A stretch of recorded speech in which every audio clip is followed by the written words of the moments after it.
If you'd like to talk about your own Bigfoot encounter, or if you're looking for help from a Bigfoot investigator in your area, email me at bigfootcrossroads@gmail.com. No Sasquatch were harmed in the recording of this podcast. This is Ryan. I live in north central Arizona, and this is my Bigfoot story.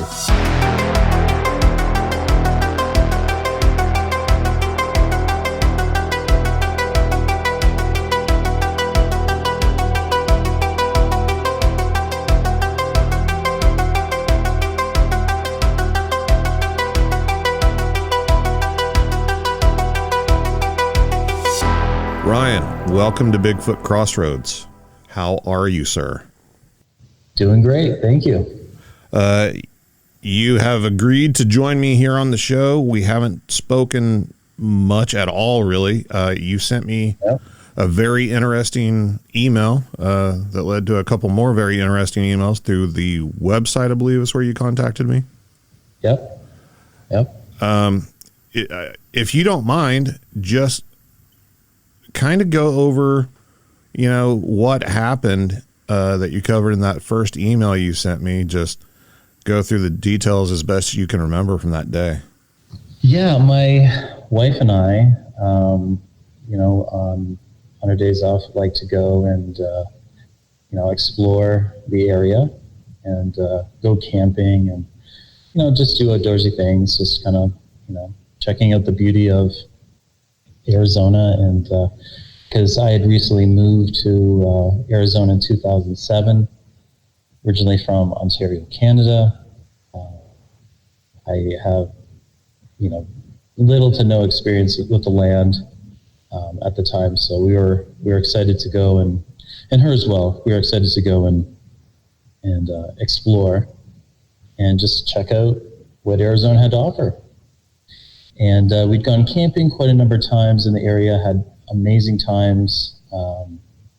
It's just absolutely beautiful. The riparian areas in the desert are just full of life and just absolutely stunning. And one day in the spring, I believe it was of 2008, we were exploring, kind of looking around down a forest road, and came upon a little creek. And we got out and we kind of had some picnic stuff, and we're just kind of brought out some sleeping bags and unrolled them. And we're just kind of taking in the scenery. It was later in the afternoon. I couldn't get over how amazing and peaceful it was at this creek. My God, it was so peaceful, so quiet, just ridiculously quiet. I just couldn't. It was just like a perfect little oasis. It has this little creek trickling and amongst this red rock that it carved out over the millennia, and it was just so gorgeous.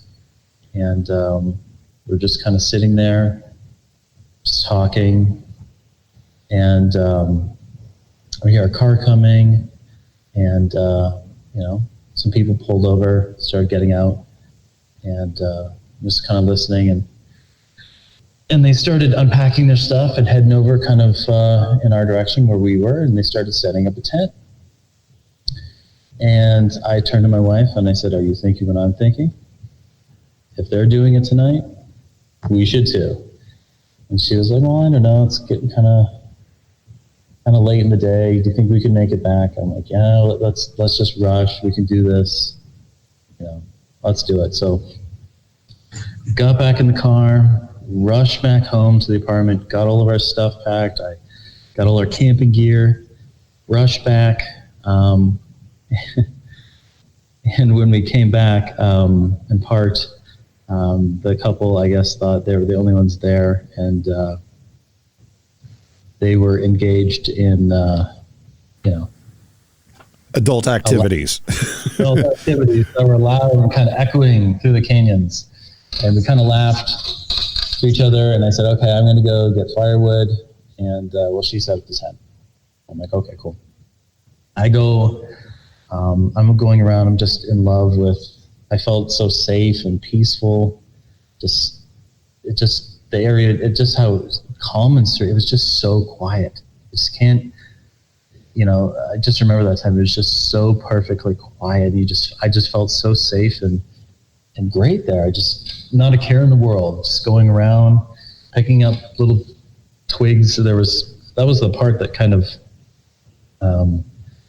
really disappointed me, as in the desert there's not a lot of wood to pick up or find, and was going all through that whole up and down the creek area trying to find bits and pieces here, and it started getting pretty dusky, losing a lot of light. So I came back with what disappointing pieces of wood I had, dropped it at the campsite. We put our 2 Yorkshire Terriers in the tent, and we headed back to the car.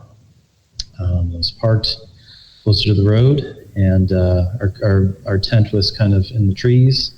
About how far was that distance between your campsite and your car?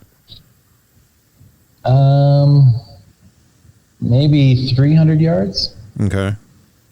200 to 300 yards. Just trying to think. Yeah, it was pretty close. It wasn't too far away. But your campsite was. The reason I'm asking, your campsite was near the road, but still kind of off away from the road. Yes. Okay. Yeah. It's a forest road, so it's like it's kind of a way. It's a way because there's no cover in the whole area except for the trees along this creek. Everywhere else outside of the creek area, it's all like mesquite scrub brush. There's no trees or anything for animals to really take cover in. So a lot of life is kind of concentrated in this area. And we set up in our tent. My wife wanted to eat.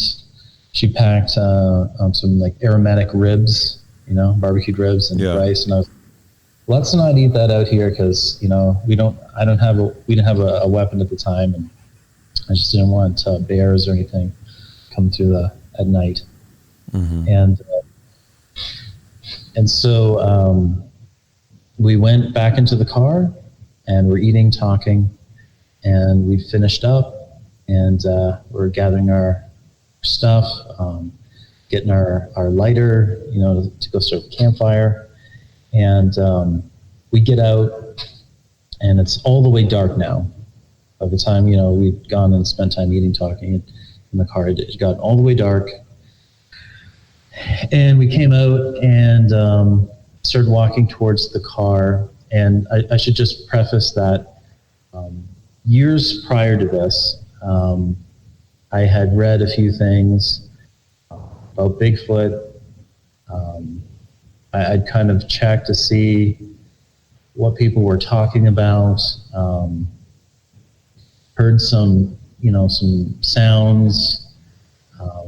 My mind was open to the possibility they could possibly exist in the Pacific Northwest or some vast wooded area.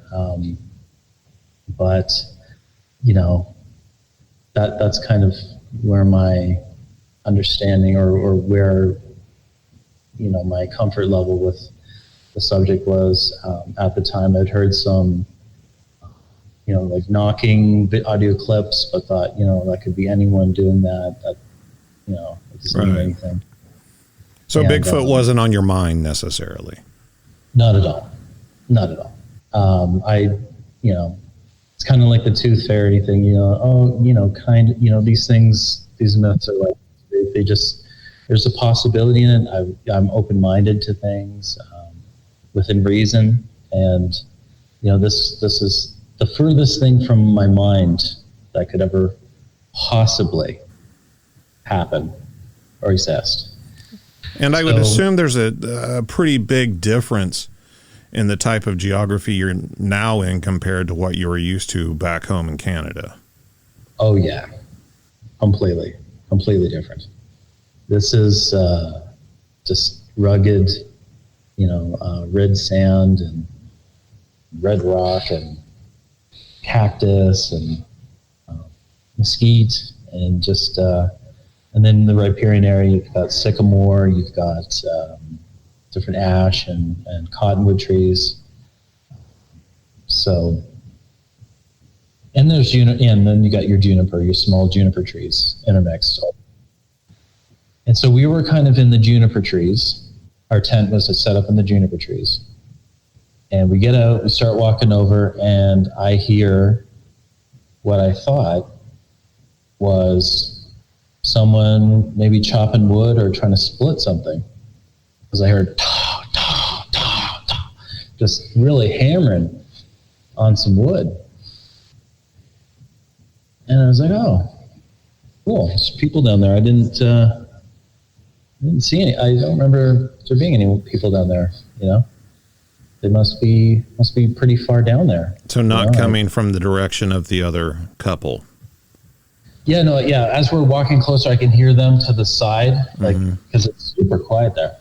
And I can hear them kind of chatting and, talking to each other.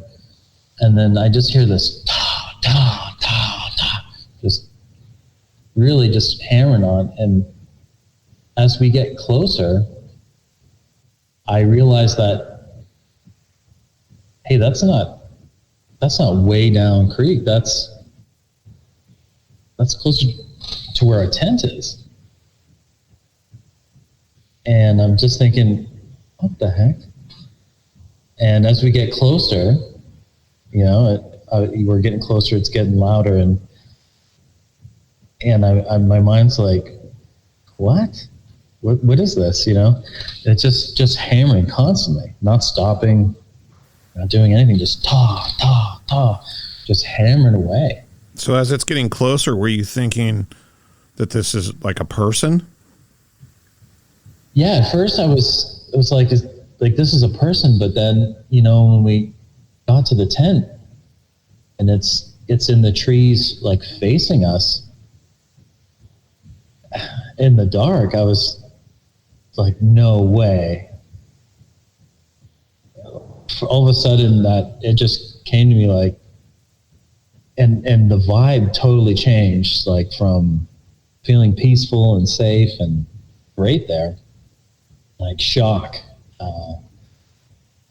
almost like impending doom, danger. It was a very strange feeling. Just on alarm, like your body's on alarm. And, as whatever that is in the trees is hammering away, all around it, and the trees around it, there's movement. So walking, I can hear walking, like a person walking, shuffling around, kind of moving. And I didn't know what was going on. My wife didn't know what was going on. We just had the flashlights trained on the trees right in front of us. Because they're like a scrub oak and juniper.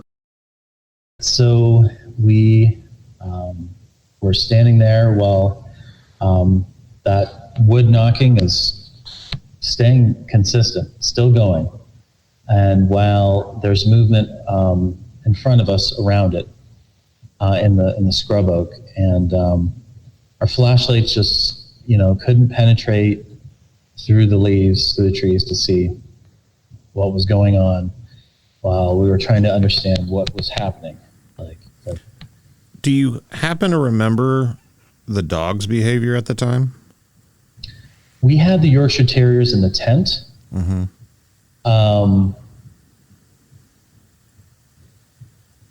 Not really, just because I was so fixated on what was happening. Right. But,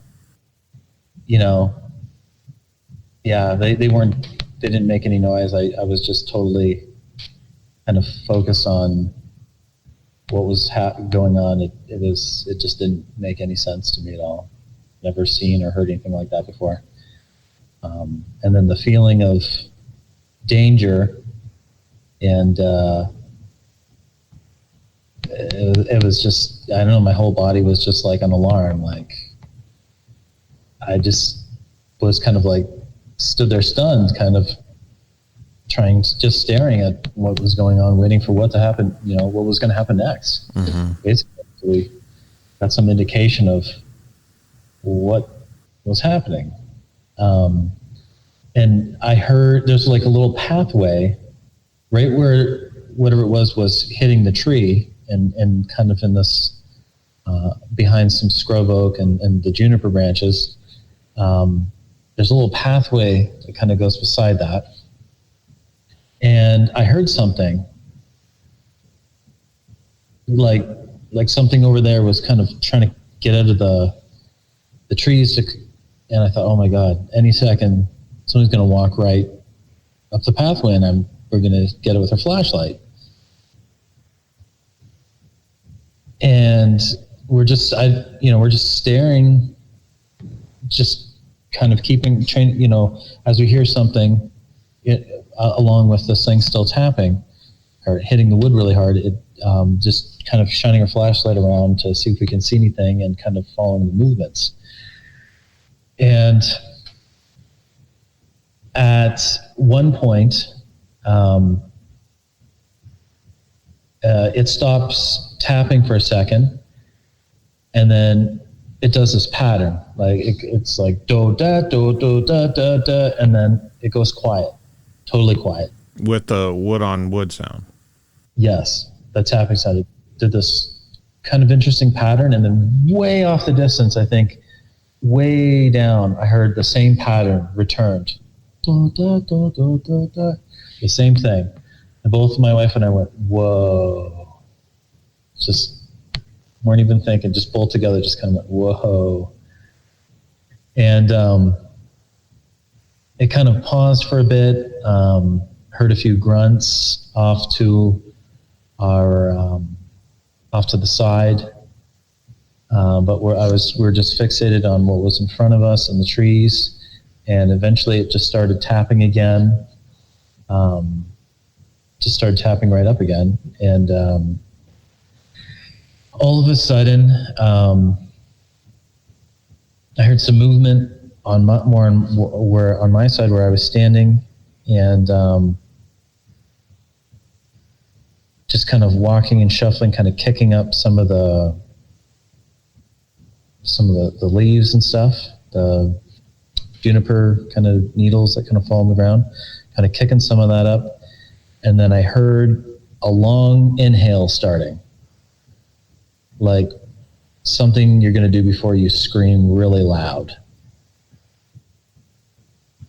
And like the intensity of the moment was, it just felt so strong and so electric, and it was just so wild.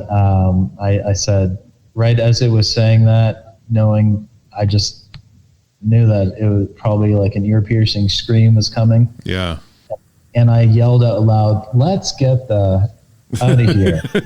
Time to go. Yeah, I forgot to mention before that, my wife said, "Hey, let's just go into the trees and see what's there." And I grabbed her and I said, "No, let's not do that." Why does it seem so often that in those type situations, there's always that stereotype of, the men being the braver of the two. But in those situations, women seem to have way more guts than guys do. Yeah. She's just ready to barrel off and see what it is. I was not. Yeah, because it was right in front of us. And she's like, let's just go right, just go right up to it. I'm like, no, this is not normal. So you don't think she had that anxiety, that feeling of impending doom like you did? Yeah, well, I mean, I think, because I come from a farm. I've worked with large, dangerous animals my whole life. Mm-hmm. Up to that point, I just a little more geared in towards nature. She spent most of her life in the city. More tuned into the surroundings and everything. Yeah, she hasn't dealt with like life or death situations with animals before. Right. So, she just is not, hasn't had a lot of experience with that. So, I just said to her, this is not what animals will do in the wild or anything, would approach you in the dark like this. Right. And not retreat, like it's not afraid of you at all. And it can see in the dark, And we can hear them moving around, and they're hitting this tree. And how close do you think it was at that point? I went back to measure, and it was like 25 yards, maybe. So not far at all. No, not at all. That's why. Just any of the stories I've ever heard, like somebody saw one and it walked off the path, and that was it, and they went looking. And this is not like that at all. These things are right up on us, and they're not afraid of. They don't even care. They didn't care at all. Like, and then they were trying to advance closer, and so she wanted to stay there, and I said, "No, there's no way I'm staying here. Are you crazy? I don't want to die tonight." Like, can you imagine going to sleep and waking up with them, looking over top of our tent? Like, oh yeah, terrifying. I don't know what's going to happen here. Like, this is not like any story I ever heard, or someone said, "Oh, I saw one time," or something like that. Yeah. No, this is crazy. I feel danger. Like, this is bad. Very bad. We need to get the hell out of here. And so I just want to pack up and get out as fast as we can. My wife's really angry at me. Really angry at me. Oh my God, she was so upset. We're packing up in the dark, and I'm just like, I don't have a gun. I feel like I'm bushmeat here. Like, anyone. Yeah. My life's in their hands right now. It's crazy. So, let's get out of here. This is not right. This is crazy. I'm beyond afraid. I'm like, don't even understand what, a new level of fear here. And this is not anything I've ever heard or seen before. This is crazy. And, so we left, and then a few days later, we go back, because I'm like, okay, I had to figure this out. Like, so many questions went through my mind. I'm trying to figure out, like, how big are these things? Like, how are they moving through the trees like that? Like, without breaking all the branches and stuff. I mean, whenever you guys started packing up and everything, did they just stay in the area? Did you hear them leave? Nothing. They didn't. Just remain in the same spot. I guess they're just watching us. To me, that just seems really creepy. Yeah. They did not retreat 1 inch. They were just right there. And if that other couple wasn't there, I'm sure it would have felt like, because it was kind of like, is this really is this real life? Is this happening right now? This is crazy. It was just like, I can't tell you how peaceful it was, 20 minutes before that, how great of a time we're having. And all of a sudden, my mind is being blown, and I don't understand what's happening at all. Like, just taking it all, like, just in total alarm and shock, trying to figure out what is happening right now. And so we just hurriedly packed it all up. Well, I told her, keep the flashlight in the trees. Just one of us shine the flashlight while the other one packs, to make sure they're not going to come out and do, as we turn our backs to shine the flashlight on packing the tent. Yeah, nightmare scenarios are coming to mind. I get it. I'm just like, if you're packing, I have the flashlight here. If I'm going to help you, I'm like, hurry up, come on. Yeah. Just like rushing, getting this done. And she's really mad at saying that. So she still won't forgive me for leaving there. And I'm just thinking to myself, I saved our lives. Yes. Like, there's no way I would have stayed there. And so, we return 2 days later. We get out, I go looking around. I'm like, okay, I have to know. I have to look for some sort of sign here. I scour the internet looking for stuff. information on what I just experienced, trying to, determine, Bigfoot and stuff like that, and what will happen there. Were you just looking for like some sort of confirmation? Yeah, just did anyone, did this really happen? Just trying to look for like details here. Is there Arizona Bigfoot reports? Is there, anything like that? Because in my mind, I'm like Pacific Northwest. That's right, where I was there. Right. Not here in this tiny little riparian area. But that's crazy. It just doesn't seem possible. Right. So I went back 2 days later with my wife. She hung around the car, and I went all around the whole area looking for a sign. I went to check. Okay, did those other campers make it out okay? Is there a tent ripped apart? Are there, I went to go look, and there, looked like they packed up. There's nothing left. So I was like, okay, they made it out okay. Then I went, kind of, in the trees where they were. And I was thinking to myself, could this have been people hoaxing me or playing a trick on us? But I mean, without a flashlight moving in here, I had a really hard time moving in where they were standing and moving around in the daytime. The branches are thorny. It's thick. It's hard to move without getting scratched in your eyes and face. To try to make it kind of maneuver in there. And I started thinking, how big could these things have been? I mean, I'm 6'4", and I'm having a really hard time kind of moving through here. And there's no sign of tracks because it's Arizona. It's super dry ground. You can't print very well here. Mm-hmm. And the tree looked like it wasn't damaged or anything that I could tell. And I didn't really see anything, a whole lot of sign besides some javelina tracks and in the little ditch kind of over there in the sand and close by.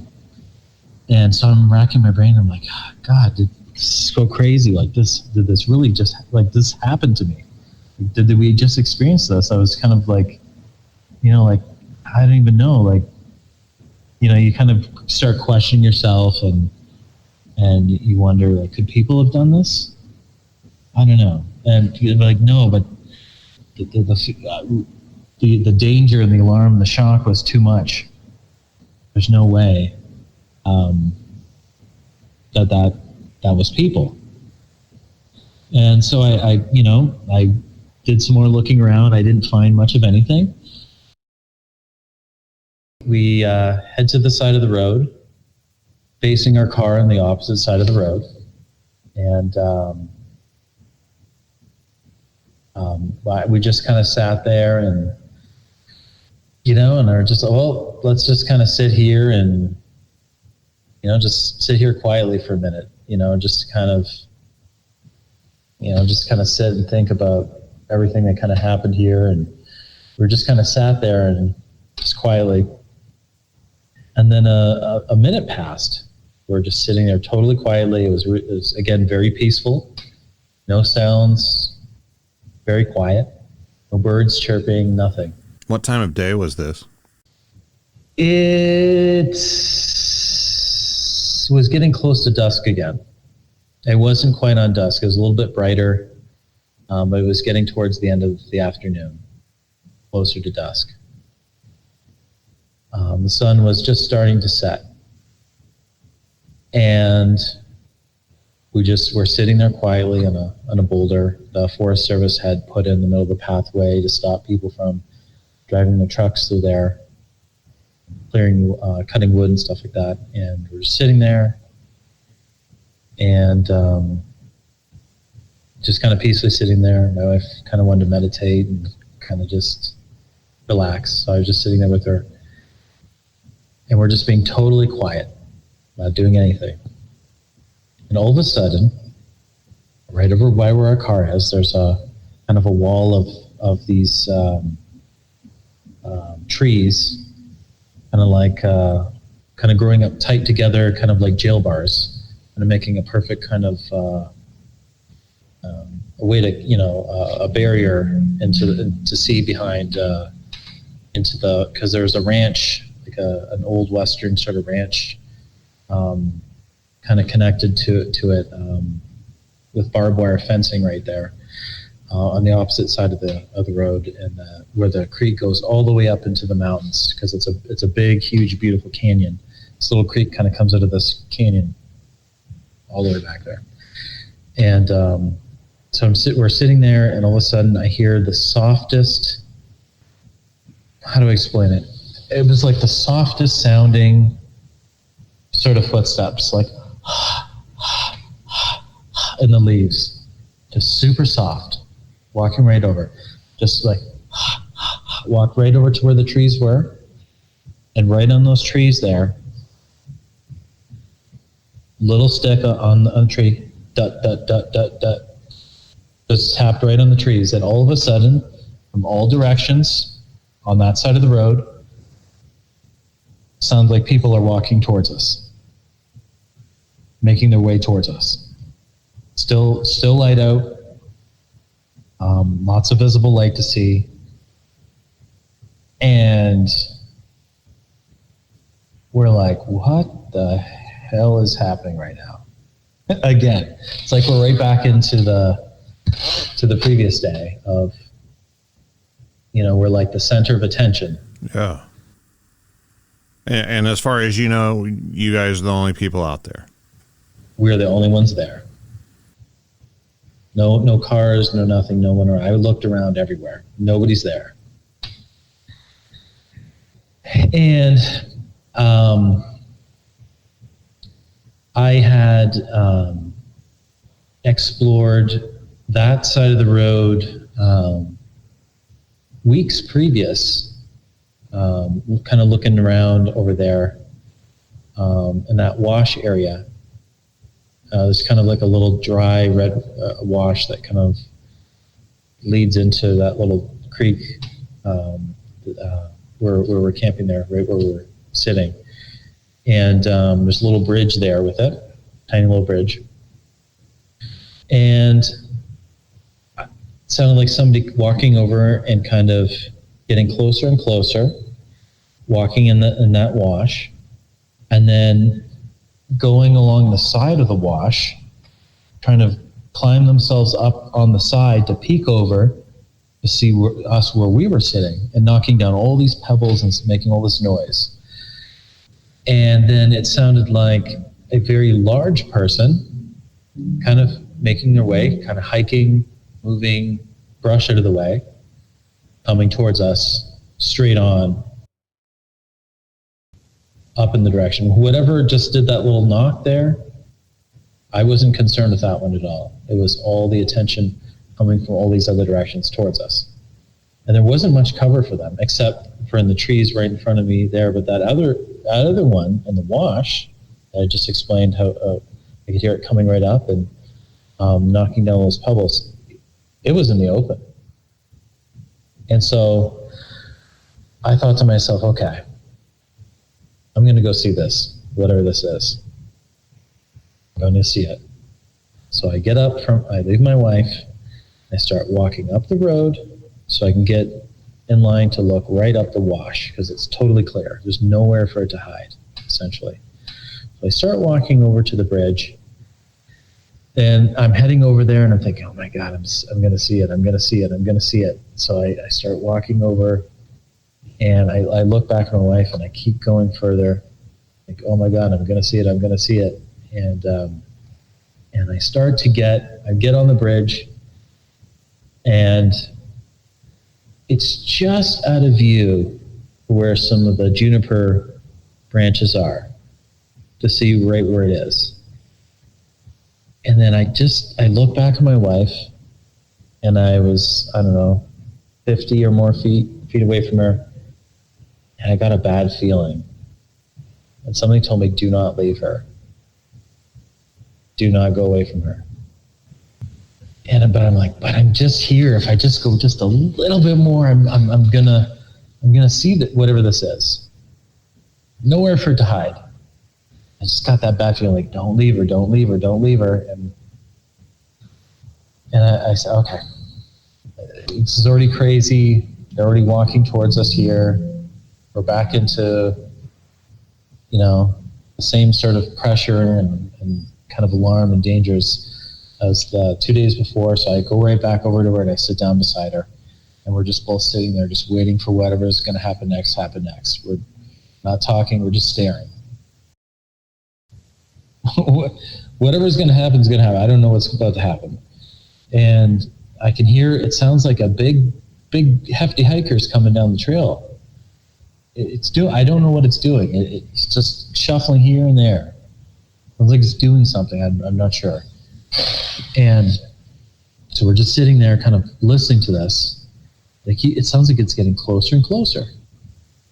And all of a sudden, out of nowhere, this gigantic tree breaks, just echoed, sounded like a giant metal support cable breaking. Without even thinking, without confirming anything with each other, we both ran to the car. Yeah. Just, it's pure instinct. Just both got up, ran to the car, got out of there. The kind of freaky part is we had to run towards them to get to the car to leave. So that kind of reminded me of your story of listening to your episodes of Bigfoot Outlaws and stuff like that, saying, make sure you have your vehicle pointed in the direction to get up quickly. Yeah. And safe and handy. That kind of reminded me of that experience. And I didn't understand anything at the time. Like, don't run, don't do anything like that. And, but, looking back in retrospect, excellent advice. Thankfully, didn't have to run that far. We just had to run, a few feet toward the car to get out of there. And, it was pretty freaky. And we're just like, okay, well, I wasn't crazy. And it's real. I wasn't some anything. If you go out in nature a lot and you spend time being out there just being quiet and letting everything return to normal after you've disturbed the area by entering it, and you start just listening to the noises and the activity around you, I mean, you're going to hear stuff. Eventually nature goes back into its routine and starts ignoring the fact that you're there. Yes. Once it realizes, once things realize you're not a threat, you're going to hear birds, you're going to hear squirrels. You might hear, it depends on the wildlife that's around you and everything. But the point is, you don't hear just a bunch of chaotic movement. There's not a whole lot of noise in nature. No. It's dangerous for things to make noise. So, everything that you're describing is not typical animal behavior at all. Animals don't hang around humans. Once they find out that you're there, they haul butt away from you as soon as they can. But it's also not typical behavior for humans either. No, to be perfectly quiet and kind of advance on you. Like, where is a group of people going to be out in the middle of nowhere and then try to kind of, sneak around and lurk around and get closer to you, especially at nighttime with no source of light or anything, and communicating back and forth with one another, like, hitting sticks on trees and stuff. I mean, how can somebody explain any of that away? I didn't know. I'd never read it, and I spent time reading as much as possible. I've never read any reports of constant wood knocking like that. Not just when I read reports, it's usually just a knock here or there, and that's it. Or if a person comes, this is just constant, and then it stopped and did that pattern, and then went quiet to wait for a return. pattern. I mean, the pattern is so freaky to me. Yeah, it was just, but it won't seem majestic. We were like, wow. Yeah. Just interesting. But I mean, maybe one of the reasons you don't hear a lot of reports of the constant knocking is because whenever people hear it, they just assume that it's a person or something else. They don't really think Bigfoot, you know? Yeah. Yeah, because at first I thought it was maybe someone trying to split a log, just hammering on a wedge, just trying to get it split at the campfire. I don't know a ton about Arizona wildlife, but I'm pretty sure, like, you know, you've got javelina, obviously. You do have mountain lions out there as the apex predator, basically. We even have jaguars, yeah. But like we all know, their whole modus operandi is to be completely stealthy. Yes. You're not going to hear them walking around and shuffling around and stuff. And again, they try their best to avoid people unless they're, you know, taking advantage of a situation and attacking, but they don't travel in groups.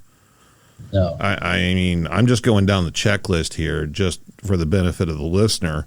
I mean, obviously, you know what you experienced. Yeah. The kind of a scary and very unnerving part was like the group thing. Like, I didn't think that was a possibility, and ever, you know, when you hear about Bigfoot, you don't think about groups, you know, when you're not, if you haven't done deep research into it and kind of learn from what other researchers have done and the information they've accumulated over the years, you know, you don't really think of such a thing. So for me in that moment, my mind is being blown. I'm, you know, this reality is becoming true before, you know, right before me.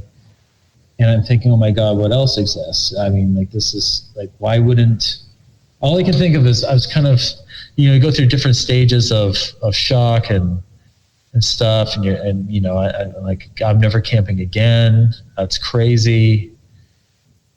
You know, I can't be out there without a weapon. You know, those things were way too aggressive. Not afraid at all, just wanted to advance right on us, even in the daylight. And, you know. You said this happened in 2008. Yes. So you've had lots of time to reflect back on it. So yes. Now that it's been that many years, and I'm guessing from the sound of it, you did what a lot of people do after they've encountered something like this. They take a deep dive and kind of become semi-obsessed with it. Obviously, I have. Yeah. So reflecting back, what do you think they were doing? What do you think was actually going on? You know, I asked myself that question a lot, and because I've had another encounter, same sort of water river system, years after at where I'm living now. Same general area? Yes, same general area. I happened to move onto this water system, this river system, and you know, I'd gone exploring this entire area for years after this. I hadn't really found anything besides. I think I sent you a photo of one day when I went up this canyon. Yeah, and I've gone up this canyon a number of times. It's just absolutely gorgeous. A lot of ancient Native American history, petroglyphs, ruin sites, a lot of interesting stuff there. Very, very interesting place. But it's very, very beautiful. Crystal clear water. Those areas of, I call them ancient areas. Mm-hmm. I don't know how much people really think about it or know about those type areas, but in my experience, areas like that seem to have a special kind of energy. They do. Something completely different than just going to the park somewhere, you know? Yes. And you have in those areas, it seems a lot of times you do have not only Bigfoot activity, but activity of all sorts of things going on that are unexplained. Yes, absolutely. Absolutely. And this was like this area, where this happened was it was a whole sort of ancient city area at one time, for the Sinaglan people that were the ancestors of the Hopi people. And there's petroglyphs and ruins and pottery everywhere and artifacts everywhere. It's just, it was extreme. They lived there for thousands of years. And there's sun glyphs and all kinds of stuff to do with their petroglyphs there. It's very fascinating. Wow. Huge petroglyph panels. I think one of the biggest in the Southwest is just nearby as well. That's also a sun glyph. So as the sun shines in the equinoxes and throughout the year, it tells you when to plant crops and all kinds of things. It's very interesting. It's amazing. But yeah, and so this happened here, and I've been exploring, and I got one time I went out with a friend, kind of hiking through there. We found, came down the cliffside stairwell, and happened upon, it had just rained, so the ground was a little muddy, but it wasn't super muddy anymore. It kind of dried up a little bit, and came upon a print, and he's like, look how big that print is. And I compared it to my boot, my size 13 boot, and it was quite a bit bigger than my foot, my large feet. Quite a bit bigger than most people I would know, unless they're, a gigantic person. Right. And, that was the only print there. There wasn't anything else there that I could see, or just kind of foot sunk in the mud there. And so we continued up the canyon, and just checking things out and talking about the archaeology and stuff in there, and looking around as we come up. I noticed that there's a lot of kind of broken, twisted off branches along the pathway, like fresh, like someone just rips them off here and there. And we're just kind of, it's weird. And as we make it up, we're kind of headed over to this one ruin site, and the path, it's kind of like there's a steep drop off in this canyon. The path at one point has it's a couple 100 feet drop off to the side, where if you fell off it, you'd slide down and a couple 100 feet down and kind of land in some fallen trees and stuff down there. And there's this tree kind of right beside there. So it's like this narrow little path. There's a steep cliff wall on the other side. So there's nowhere for you to go. Either you can climb up the cliff to your right hand side, or on your left hand side, there's a couple 100-foot drop off. And it just so happened that the tree that was right beside there was ripped out and was pulled over to block the pathway. And we were looking at how that could have possibly happened, because to do that, for people to do that, I don't know where they would have gotten a winch or anything to try to winch and rip this, large riparian area tree. It was like, I don't know. It's gonna be really hard to get out of there, and to rip it over like that on such a precarious little pathway like that, and you're kind of risking injury pretty badly there. But yeah, so we're kind of walking up this canyon to go see this kind of still pristine ruin site. Hasn't been too badly looted per se compared to others. And we're just checking it out. Taking a friend who happened to be of Hopi heritage to check out some petroglyphs, see if his clan symbols were around or anything like that. Just kind of check it out. And as I was walking up the path, I saw what looked like someone with fingers had just drawn back the leaf and the plant leaf litter to the side of the trail where it was moist, and you could see the finger mark lines of where it pulled back, like where it dragged it back.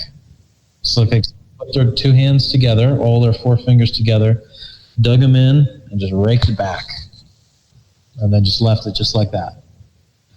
And I saw the first one. I was like, "Huh, that's weird." And as we kept walking, I saw another one. And as we kept walking further the trail, I saw yet again another one. I just noticed that, and some pretty decently large branches and tree limbs broken off. Were these cleared areas you're talking about? Were those underneath trees or brush or just out in the open? It's kind of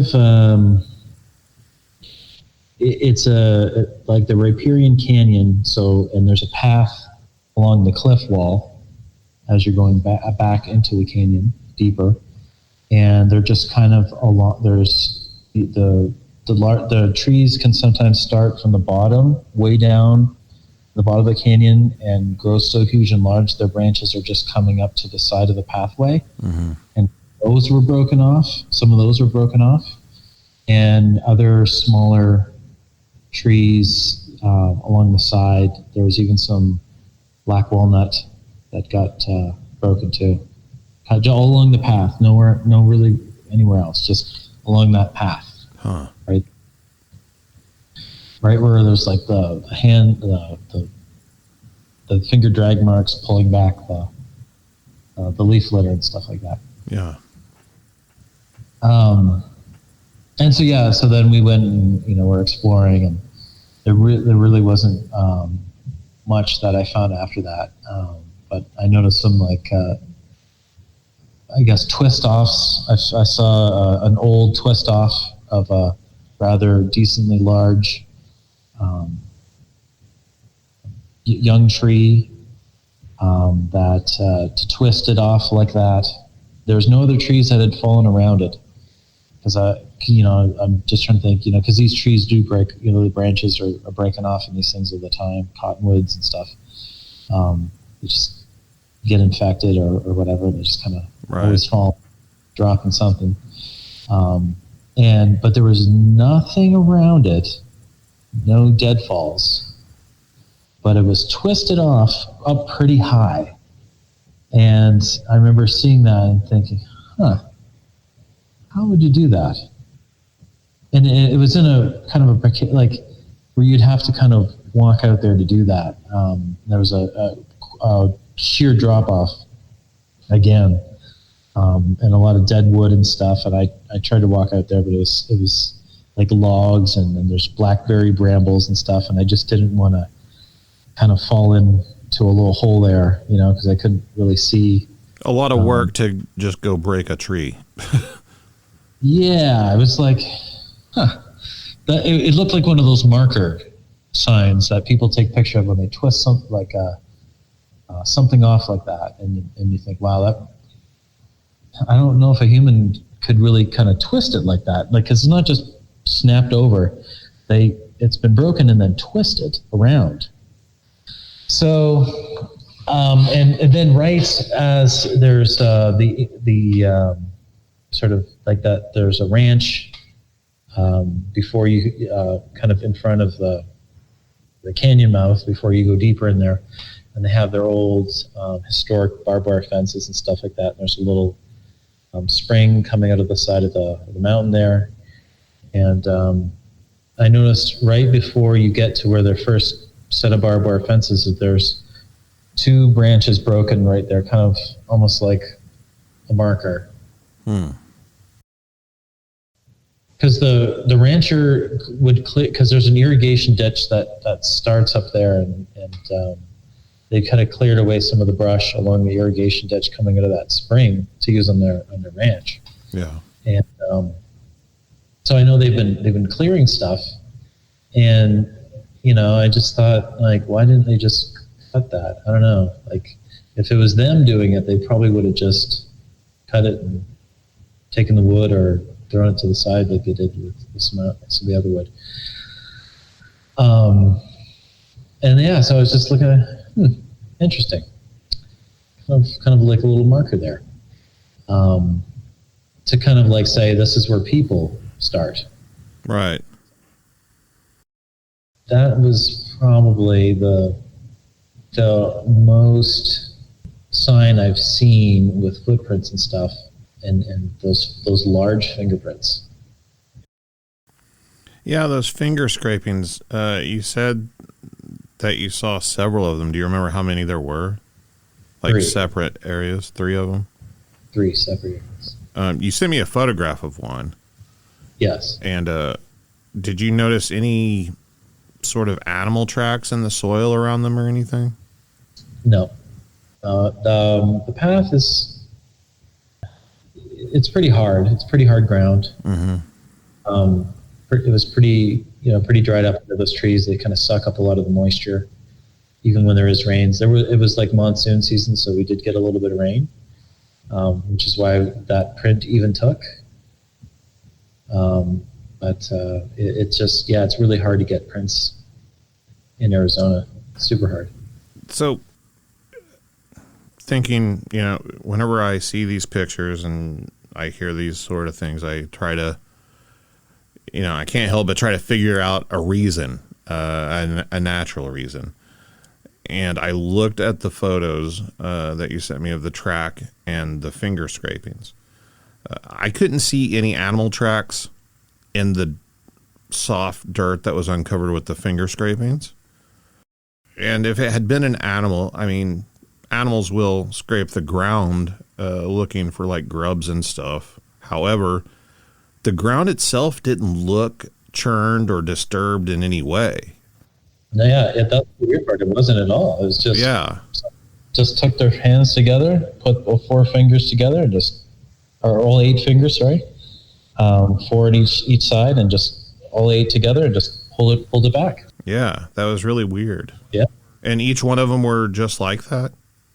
Exactly like that. How big of an area is that? Would you say that was uncovered? Just the width of the hands, or was it larger? Just the width of the hands. Like they just took all 8 fingers together and just dragged them back. That's so weird. Yeah, I didn't know what to make. I don't know what to make of that. It's weird. Yeah. Yeah, and then the track that you sent me. Mm-hmm. This is unforgiving terrain that you're on. Like, I don't know anybody that goes, cross country hiking barefoot. And then the idea to do it in this rocky, hard area like Arizona, where everything has thorns and bites you and everything else. And then you like you said, you said you're 6'4" and you have a size 13. So this is a barefoot track, whatever it is. It's not 2 overlapping tracks either. Yeah. I didn't see any overlap at all. There's no overlap because you couldn't. I was kind of like going with my friend. I didn't have a lot of time to, spend on there because he wanted to get over to the ruins. But I was looking at it. I'm like, okay, because I want to be skeptical and remain, not jump to conclusions and look at everything. And as I looked at it, I'm like, oh wow, there's no overlapping track. It's not like a bear or something. Because I have encountered black bear river system there before, and no, it was a whole footprint. Yeah, and the soil didn't indicate any sort of slide or anything like that. Like it was smaller and had slid to a larger size. It looked just like a depression in the ground that was made whenever the ground was, wet, and now it has dried, and this is the result. Yeah. It was really interesting. And for people unfamiliar with Arizona and the kind of plant matter we have, if you were to walk barefoot, I remember I had a friend come from Europe. He's like, I walk barefoot everywhere. I go everywhere. He was kind of a hippie-ish.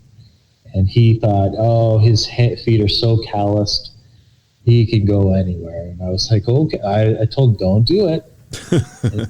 He's like, oh, you guys are just sissies over here. And I'm like, okay. And he went walking the first step off the sidewalk. Just the goat heads we have and the sand spurs. Yeah. Man, do they hurt. They're brutal. Yeah, so the cacti, and then we have the scrub oak leaves are sharp. Everything's sharp. Everything hurts here. So, I mean, whenever I was younger, I was rock climbing this very small cliff area, and I got on top, and I was just walking around up there, and I had never encountered prickly pear cactus in the wild before. And in Oklahoma, northeastern Oklahoma especially, I'm not even it's not something on my mind. I had, never encountered it. Well, there were some up there, some small plants, and I stepped on one, and one of the needles went all the way through the sole of my shoe and right into the outer edge of my foot, like a hot knife through butter. I mean, it was nothing. Yep. And I, had to limp all the way back home and climb down those rocks. I was very upset about it. But, yeah, the idea of walking around Arizona barefoot, and then on top of that, scorpions, tarantulas, rattlesnakes, plenty of reasons not to be walking around barefoot. The harvester ants were just prolific right in that area too. So if anyone knows what harvester ant stings, they're pretty intense. Yeah. I also find it interesting that both of these areas that you're talking about were areas that had ranches and water sources. And yes. In, geography like that, a desert climate, life congregates around those water sources, even the tiniest ones. Yes. So I find that really interesting. And then, as you know, ranches are obviously built around the water sources. They require them, and they've got various animals and feed for those animals, and numerous reasons why something like a Bigfoot living off the land trying to survive would be found in those areas. Especially, you're talking about, a group of them. It would make sense for a group of them to be, because there's not enough room to spread out, so they're going to have to be in groups to survive. Mm-hmm. So I find it all very fascinating, everything that you've talked about. What are your thoughts on the finger scrapings? I mean, did you have any theories or anything? I don't, maybe like a trail marker. I don't know. It didn't really make a whole lot of sense because,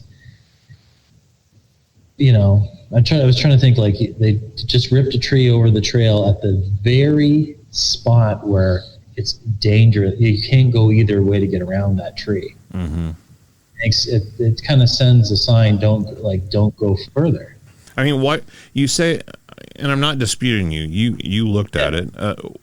What made you think that it was purposefully done and not just naturally fallen over? Because it was a healthy tree. I grabbed onto it before as I walked around the kind of narrow part of that pathway. Those trees are really hard. I've had to cut a few of those down on my property, or just kind of get kind of clear a branch out of the way to kind of, because I'm tall and I don't want to get my eyes kind of gouged by the branches. They're pretty hard to break, those little branches. They're not very brittle, so they're pretty strong. Even to try to twist them off, it's kind of annoying how strong they are as compared to the other trees. And there's no other trees in the area that are fallen down over the trail or anything that you could see? Nope. just broken branches, right, like someone went by and just snapped branches that are right along the trail. How high off the ground were they? The breaks, I mean. Some of them, most of them my height, some of them a bit higher than me that I could do. So, I was trying to think, could someone have done this? But they were pretty fresh, and that footprint was pretty fresh. It was probably made day before, and these breaks were all fresh, probably the day before. And that tree had just gotten ripped out. Because I was in that canyon a few weeks prior to that, and kind of exploring a bit, and it was fresh. It was just ripped out. The soil's fresh. Everything's freshly ripped. It's still alive, just ripped out. And that ground's hard. It's compacted. That's been a cattle pathway of the ranchers' cows kind of using it, and people using it, and it's a historic, ancient sort of pathway too, for people that have kind of come and gone up through that canyon for I don't know how long. Now, have you heard of any other stories in the area where other people have had encounters and stuff? Yeah, there. I read on the BFRO website has some stories about some very aggressive behavior of a group of people would say Sasquatch throwing rocks at them while they were frog gigging at night.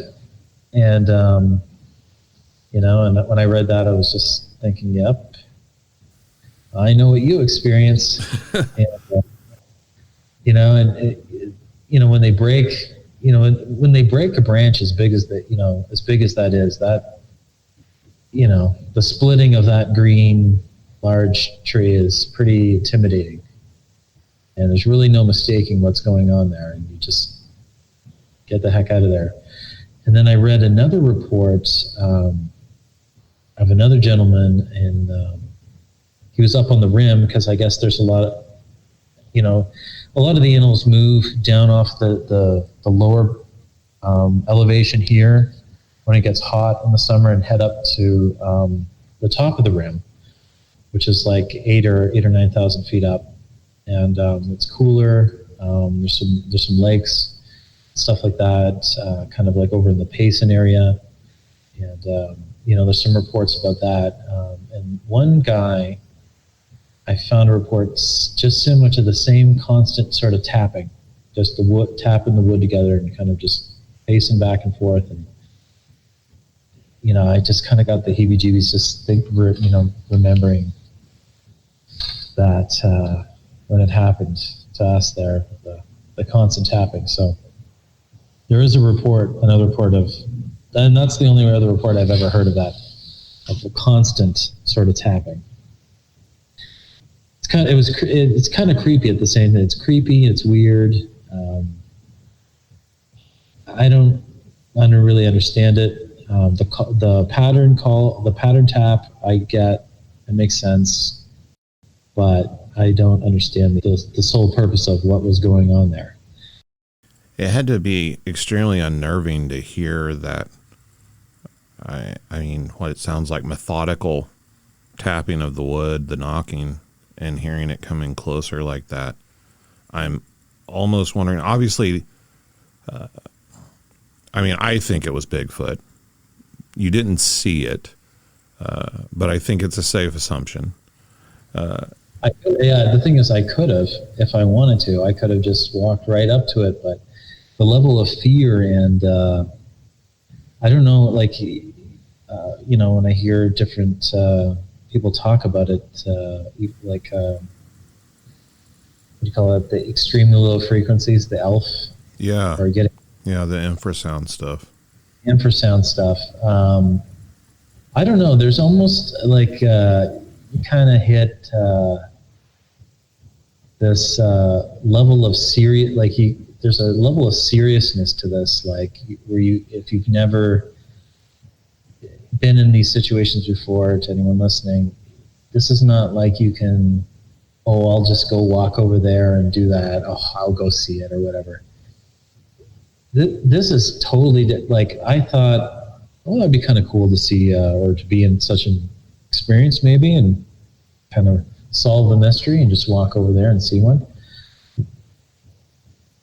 When it's happening, you realize how defenseless you are, A, and B, how it seems very wrong. Like, this is not a happy sort of wildlife encounter. This is serious. Like, it's not a game.